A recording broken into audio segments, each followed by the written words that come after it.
সর্বসাধারণের জন্য করোনা ভাইরাসের সতর্কবার্তা।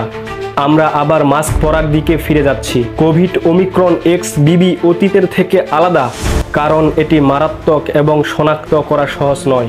তাই সকলকে মাস্ক পরার পরামর্শ দেওয়া হচ্ছে। 1 নাম্বার, নতুন কোভিড ওমিক্রন XBB এর লক্ষণগুলি হলো কাশি নেই, জ্বর নেই।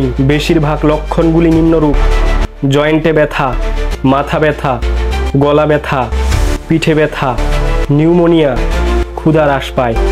2 নাম্বার, এছাড়াও কোভিড ওমিক্রন XBB ডেল্টা ভেরিয়েন্টের তুলনায় 5 গুণ বেশি বিষাক্ত এবং এর মৃত্যুর হারও বেশি। 3 নাম্বার, অতি অল্প সময়ের মধ্যে লক্ষণগুলি অত্যন্ত তীব্র হয়ে উঠবে এবং স্পষ্ট লক্ষণগুলির অনুপস্থিতিতেও পরিবর্তন ঘটবে। 4 নাম্বার, তাই আপনাকে আরও সতর্ক থাকতে হবে।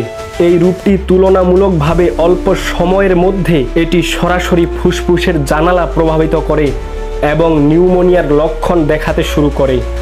5 নাম্বার, কোভিড ওমিক্রন XBBতে সংক্রামিত অল্প সংখ্যক রোগীকে জ্বরমুক্ত এবং ব্যথামুক্ত হিসাবে শ্রেণীবদ্ধ করা হয়, তবে এক্স-রেতে হালকা নিউমোনিয়া দেখা যায়।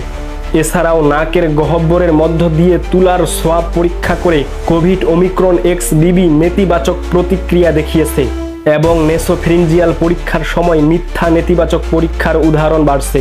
তাই এই ভাইরাসটি খুবই ধূর্ত। এর ফলে ভাইরাসটি সম্প্রদায়ের মধ্যে সহজেই ছড়িয়ে পড়ে, সরাসরি মানুষের ফুসফুসকে সংক্রামিত করে, ভাইরাল নিউমোনিয়া সৃষ্টি করে এবং তীব্র শ্বাসকষ্টের সমস্যা সৃষ্টি করে।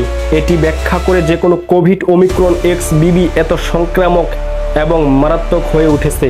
6 নাম্বার, যতটা সম্ভব জনাকীর্ণ স্থান এড়িয়ে চলুন। খোলা জায়গায় এমনকি 1.5 মিটার দূরত্ব বজায় রাখুন। মাস্কের উপযুক্ত স্তর পরুন এবং লক্ষণ ছাড়া কাশি বা হাসি না দিলে ঘন ঘন হাত ধুয়ে নিন।